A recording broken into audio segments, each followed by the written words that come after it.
Meus queridos, bem-vindos a mais um vídeo dos Salmos. Hoje, na série que Deus colocou no meu coração para estar aqui vindo estudar as Escrituras com vocês, no Salmo 38. Então já pega aí a sua Bíblia comigo e vamos ver o que o Senhor tem para falar conosco nesse vídeo. Pega aí sua Bíblia física comigo para acompanhar o Salmo 38.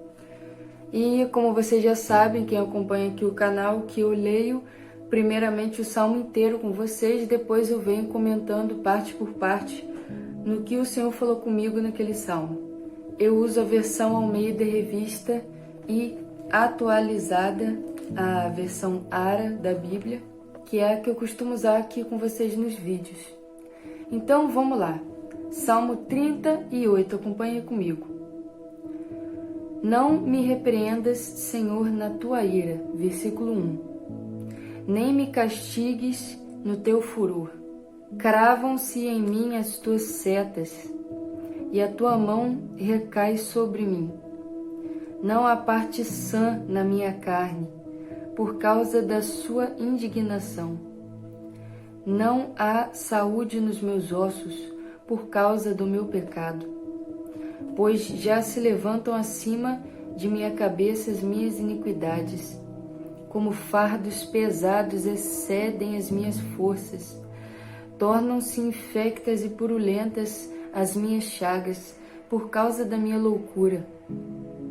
Sinto-me encurvado e sobremodo abatido. Ando de luto o dia todo. Ardem-me os lombos, e não há parte sã na minha carne. Estou aflito e muito quebrantado, dou gemidos por efeito do desassossego do meu coração. Na tua presença, Senhor, estão os meus desejos todos, e a minha ansiedade não te é oculta.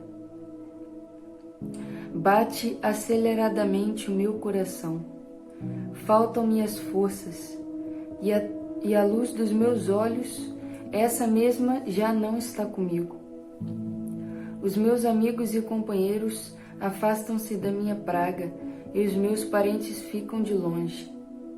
Armam ciladas contra mim, os que tramam tirar-me a vida. Os que me procuram fazer o mal dizem coisas perniciosas e imaginam engano o dia todo. Mas eu, como surdo, não ouço, e qual mudo, não abro a boca. Sou como efeito, como quem não ouve, e cujos lábios não há réplica. Pois em ti, Senhor, espero. Tu me atenderás, Senhor, Deus meu. Porque eu dizia, não suceda que se alegrem de mim e contra mim se engrandeçam, quando me resvalam o pé. Pois estou prestes a tropeçar, e a minha dor está sempre perante mim. Confesso a minha iniquidade, suporto tristeza por causa do meu pecado. Mas os meus inimigos são vigorosos e fortes, e são muitos os que sem causa me odeiam. Da mesma sorte, os que pagam o mal pelo bem são meus adversários, porque eu sigo o que é bom. Não me desampares, Senhor, Deus meu. Não me desampares, Senhor, Deus meu. Não te ausentes de mim. Apressa-te em socorrer-me, Senhor, salvação minha. Irmãos, para entender um pouco melhor esse salmo, eu tive que voltar um pouco atrás na Bíblia e eu abri na história de Davi, em 2 Samuel, onde vai dizer sobre ele e Betseba. E eu voltei um pouco para entender esse salmo na passagem de Davi com Betseba, onde ele adulterou, e não só adulterou, né, como cometeu um assassinato. Davi, ele adulterou e cometeu um homicídio. E essa passagem está em 2 Samuel 11. E voltando nessa passagem, eu consegui viver um pouco dessa história, né? A gente ouve falar nos púlpitos, mas quando a gente pega a palavra para meditar, é completamente diferente.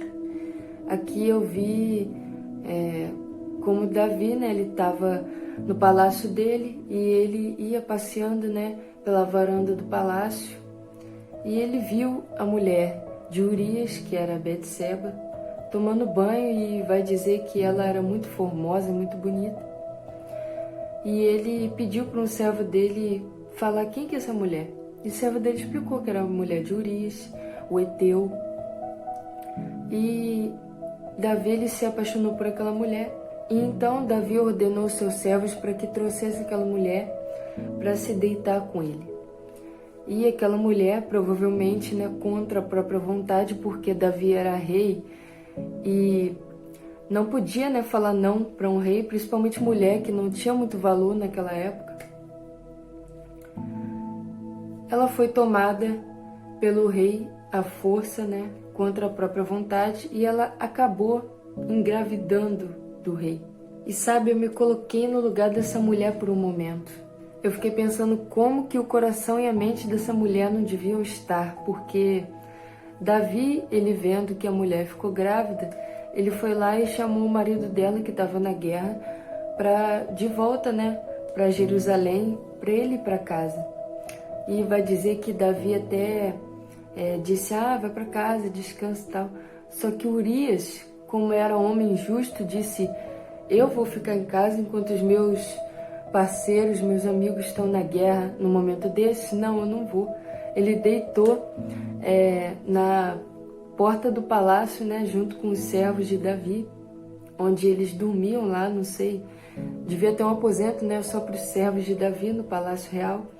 E Urias, em vez de ir para casa, ele foi lá e se deitou e descansou nesses aposentos.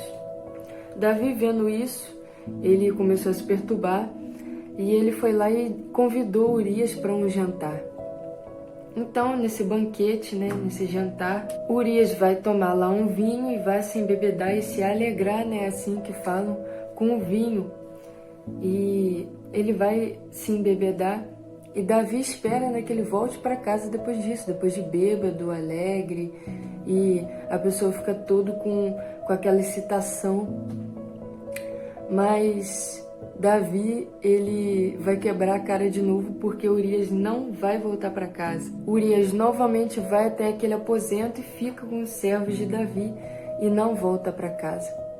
E eu fico imaginando o quão cruel é isso, sabe por quê? Se aquele homem volta para casa e se deita com a sua mulher Betseba, a sua mulher, que é Betseba, iria ter que ficar a vida toda com o filho do rei e tendo que esconder isso do próprio marido, porque a motivação de Davi é que Urias se dormisse com a sua mulher e aquele filho teria, né, teoricamente que ser dele, né, do próprio marido, para esconder, né, tentar camuflar. Mas imagina a mente e o coração dessa mulher que foi abusada, não teve escolha, engravidou de um homem que não é seu marido e por esse homem ser o rei, ela tinha que se deitar com seu marido e fingir que o filho seria do seu marido, senão ela poderia ser morta se contasse, né, para o seu marido, porque Davi era rei. Ela teria que esconder isso para o resto da vida. E ela teria que ficar calada. Eu fico imaginando o coração e a mente dessa mulher, como ela se sentia. E como Deus fez justiça por essa mulher. Porque Deus não deixou Urias voltar para casa. Então, Urias, né, claro que não pela vontade de Deus, mas pela perversidade do coração de Davi, Urias, ele não volta para casa, mas Davi, vendo toda essa situação e se angustiando e não querendo, né, ter esse pecado descoberto pela sociedade, porque ele era tido como um homem temente a Deus, ele vai lá e manda Urias para frente da batalha de guerra, onde a guerra, né, era mais calorosa, onde a guerra era mais forte, e com certeza ele iria morrer, né, numa posição daquela. Davi deixou bem escrito que queria que, para o comandante que estava governando a guerra, Davi deixou escrito e bem explícito que queria que Urias morresse, que era para botar ele numa posição que com certeza ele morreria. Então, Assim foi feito, conforme o pedido do rei, e Urias chegou a falecer, né, no campo de guerra. Então, Betseba, ela pranteou o marido, ela chorou e ela se lamentou. Então Davi foi lá e tomou ela por mulher, né, depois de toda essa calamidade, não ia deixar a mulher sozinha. E, enfim, ela concebeu. E em que ponto eu quero chegar com vocês nesse raciocínio? No seguinte ponto: a perversidade, o tamanho da perversidade que Davi cometeu, porque ela era uma mulher que não pediu para ser levada para o palácio e cometer adultério com ele. É uma mulher que engravidou dele e teria que mascarar se desse certo o plano de Davi. E Urias era um homem justo, né? A gente vai ver que ele tinha um caráter justo. Urias era um homem de caráter, porque mesmo sendo trazido para casa de volta para descansar, né? Depois de estar na guerra, ele não voltou para casa porque ele não achou isso justo. Os amigos dele estarem na guerra, os companheiros, né? O povo de Israel está na guerra e ele está em casa com a sua mulher e comendo e bebendo. Ele não achou isso justo, você vai ver isso escrito. Então ele, por não achar isso justo, ele não voltou para sua casa. Então a gente vai ver Davi se metendo no meio desse casal que não era ímpio, não era perverso, mas era justo diante dos olhos do Senhor. Então nós vamos ver aí Deus fazendo justiça por esse casal, por essa mulher, que depois, né, ficou viva e com um filho. Então não é porque Davi era um homem consoante o coração de Deus e que ele era tido como justo que Deus estava do lado dele sempre. Não. A gente vai ver que quando um justo, né, que era Davi, ele faz o mal contra os justos, que eu creio que aquele casal era justo perante o Senhor, um grande mal acontece. Porque ele não praticou justiça, e por mais que isso fosse ímpios também, isso é a disciplina do Senhor, porque o Senhor é nosso Pai, Ele não vai nos encobrir, Ele vai nos disciplinar quando nós pecamos, quando nós saímos da linha, né? Saímos da santidade, porque nós carregamos o nome dele, tanto que Davi ele teve vergonha que o Urias soubesse, ou o povo soubesse, e chamou para ele se deitar com a mulher para encobrir esse pecado, e Deus não deixou. Porque quando nós pecamos, nós não estamos só sujando o nosso nome, nós estamos também pondo em risco o nome de Cristo, né? Causando escândalo ao nome do Senhor. Tanto que quando nós erramos, a primeira coisa que a pessoa vê, caraca, é crente, né? Então, nós carregamos esse nome e as pessoas veem primeiro as nossas atitudes, né? Com o nome que carregamos. Então, é uma coisa muito séria esse assunto. É então que nós vemos Deus fazendo verdadeiramente justiça por esse casal. De modo que depois Deus delega a missão ao profeta Natã de entregar o recado da punição desse pecado de adultério e homicídio a Davi. Natã, ele vai até Davi e ele diz: você pecou em oculto, mas eu te envergonharei à luz do sol. As suas mulheres eu vou dar a outro da sua própria casa, brotará esse vexame. E depois o profeta ainda diz: por essa causa também morrerá o seu filho, o filho que Betseba tinha engravidado, né, concebido a Davi. Então nós vamos ver como consequência desse pecado, o profeta Natã, ele diz: a espada não se apartará da sua casa. O Senhor diz a Davi, né, através do profeta Natã, que a espada não se apartaria jamais da sua casa. Então nós vemos que Deus fez justiça, né, por esse casal, e a ira do Senhor se acendeu contra Davi, de modo que depois nós vamos ver muitas desgraças acontecendo dentro da casa de Davi. Nós vemos o próprio filho de Davi violentando a própria irmã. O filho veio, tomou e violentou a irmã, né? Vocês já sabem do que eu estou falando. Depois esse filho veio a falecer. Depois, o filho mais velho, né, se eu não me engano, Absalão é o filho mais velho, ele veio a matar o próprio irmão, que foi esse mesmo que violentou a irmã. Depois, nós vemos Absalão se rebelando, né, o próprio filho se rebelando contra o pai, fez lá uma conspiração contra o pai. E antes mesmo de tudo isso, nós já tínhamos visto, né, que Deus ele levou aquele filho que Betseba tinha engravidado de Davi. Então foi a morte de 3 filhos e uma grande dor para o coração de Davi. Infelizmente foi isso que aconteceu, porque Deus é justo. E eu creio que nesse Salmo 38, Davi está sofrendo toda essa consequência desse pecado e vivendo a amargura que foi a consequência desse pecado. Então, depois dessa breve introdução, o primeiro versículo que eu vou comentar com vocês é o versículo 3, onde está escrito: Não há parte sã na minha carne, por causa da tua indignação. Não há saúde nos meus ossos, por causa do meu pecado. Então nós vemos, depois desse contexto, que Davi realmente viveu uma repreensão muito severa do Senhor pelo tamanho do pecado que ele cometeu também, E ele vai dizer que não há parte sã na carne dele. E nessa parte eu posso entender que o sofrimento de Davi não era somente externo, como vemos os filhos de Davi morrendo, vemos um pecado terrível acontecendo no meio dos filhos, que foi essa violação da irmã com o próprio irmão. Nós vemos a rebelião do próprio filho e a morte dos filhos, enfim. Então eu creio que a punição de Davi não é só por fora, mas sim também por dentro.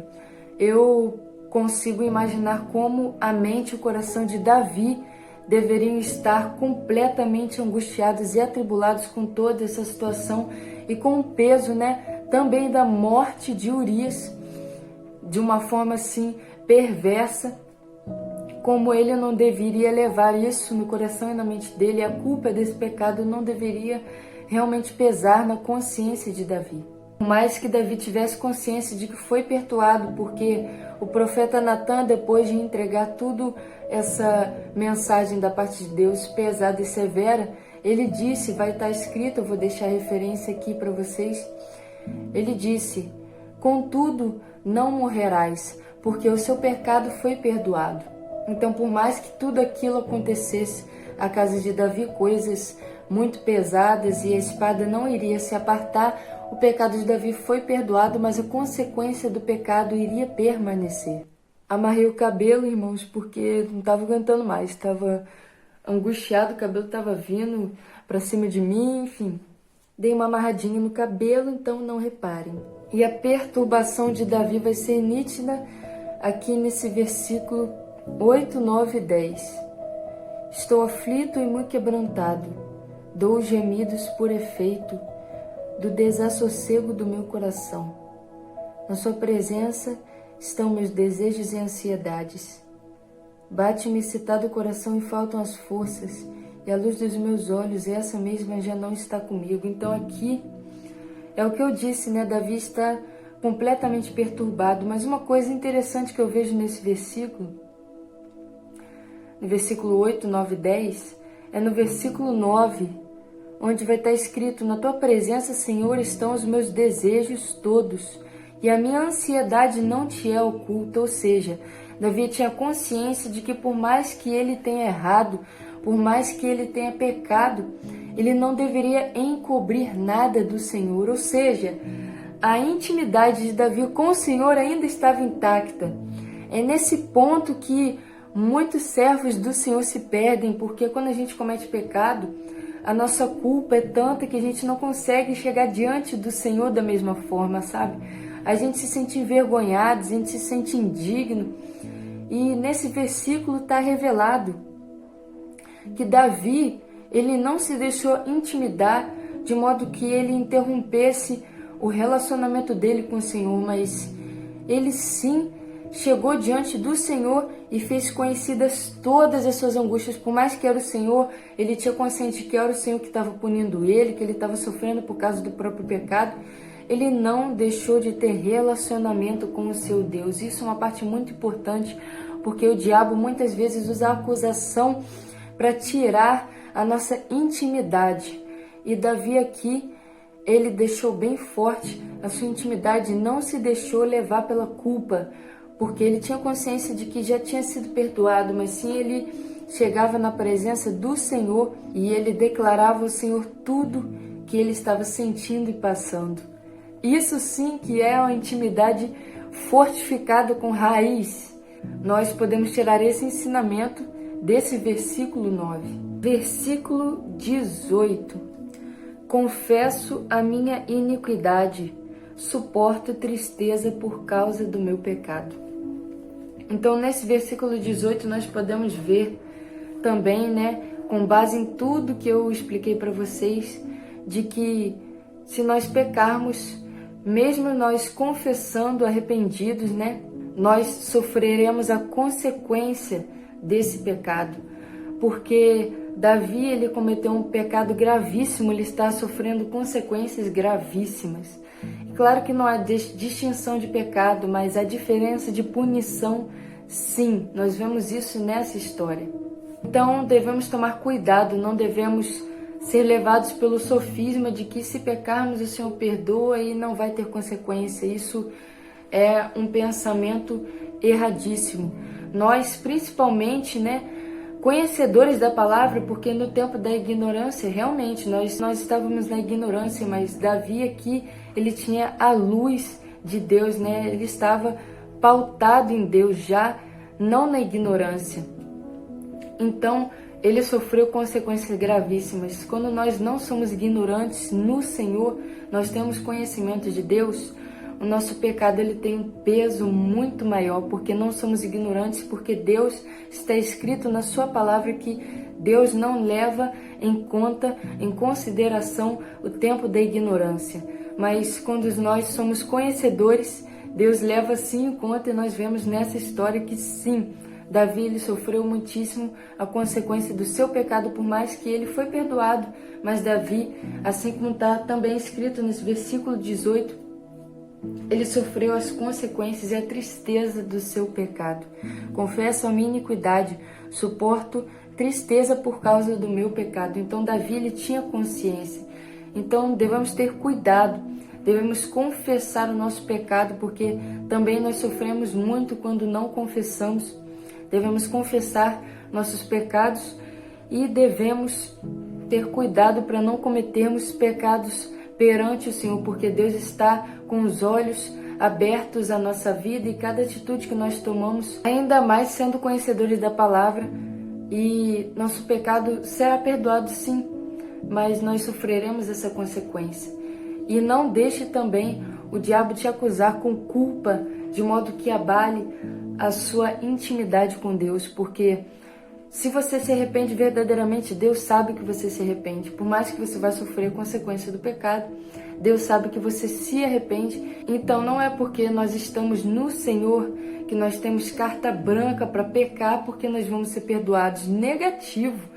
Responsabilidade maior nós temos perante o Senhor por causa disso, Nós sofremos maiores consequências porque não somos ignorantes. Nós vemos nessa história, então tem muito problema sim, nós caímos e pecarmos, nós devemos sempre andar na luz. Então, confessemos os nossos pecados sempre ao Senhor e não vamos deixar que o diabo venha nos acusar a ponto de tirar a nossa intimidade com Deus, porque Deus verdadeiramente nos perdoa e nós devemos falar o que nós sentimos ao nosso Senhor.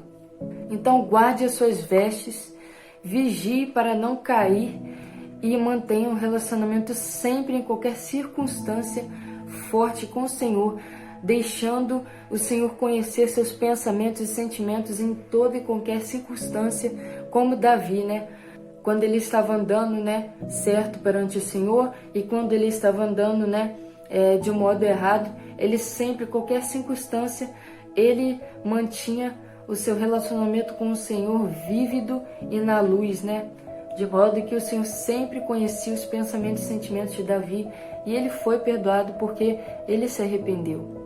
Então as lições que nós podemos tirar, desse salmo e dessa história toda, é não cair em pecado, não deixe que a punição do Senhor venha cair sobre a tua vida, se arrependa, tenha verdadeiro arrependimento no seu coração e não deixe a culpa tirar o seu relacionamento com Deus. Então eu quero agradecer a você que chegou até esse ponto do vídeo comigo. Deus abençoe e ilumine a vida de você. Deus te dê luz, te dê paz. E Deus abençoe a semana de vocês. Meus irmãos, muito obrigado. Até o próximo vídeo, se Deus quiser. E fiquem na paz do Senhor Jesus.